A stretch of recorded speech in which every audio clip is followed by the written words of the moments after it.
natin kung ano ang laman. So, complete enclosure. Mayroon po siyang bag. Wow, ang ganda. Ayan, mayroon siyang bag.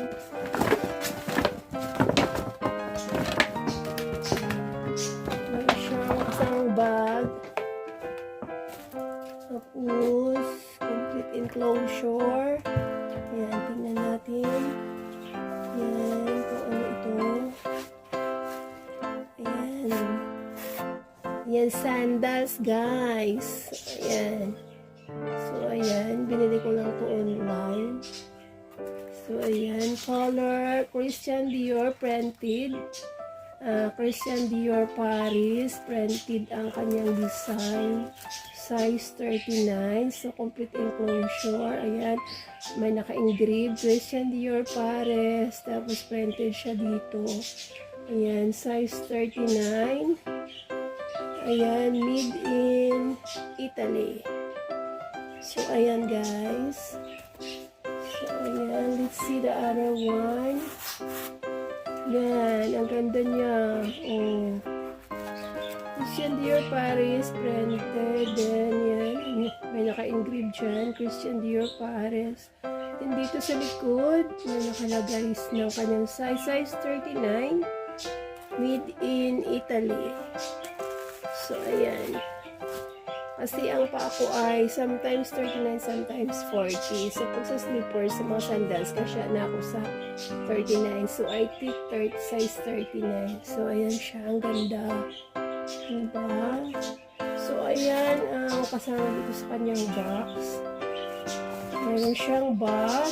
At saka, complete enclosure. Mayroon siyang mga kasama. Ayan. Ito. Auckland. Ayun, hindi ko alam. Ayan, eklabo. Ayan. Meron siya mga code dyan. Ito ang kanyang receipt. Kanyang mga resibo. Ayan. Kasama dito sa box. So, lagyan natin siya. So, ayan.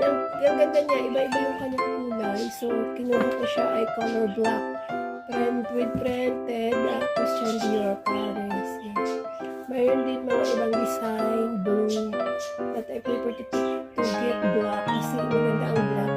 Friendly siya na kulay. Kahit ano lang pwede mo siya i-pair. So ito yung pinili ko. Ang ganda niya, guys. I love it.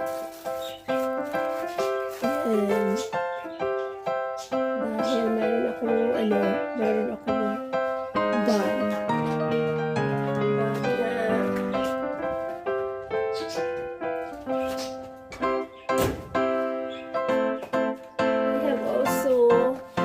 I will show you also, guys, yung bag na Christian Dior. So, ayan, kasi meron akong bag. OOTD bag na Christian Dior. So, ayan. So, ito na lang ang aking kinuha. Yun. Diba? Ang cute niya. Maganda siya. Ayan. Sa mga mahilig sa Christian Dior. Ayan. Sino dyan ang mga mahilig sa Christian Dior na brand? Comment down below.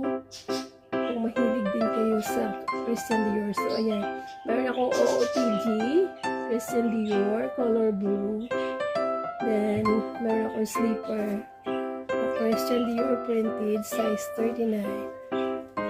And that's all, guys. Don't forget to subscribe to Mario Official Vlog. Thank you for watching. Bye-bye.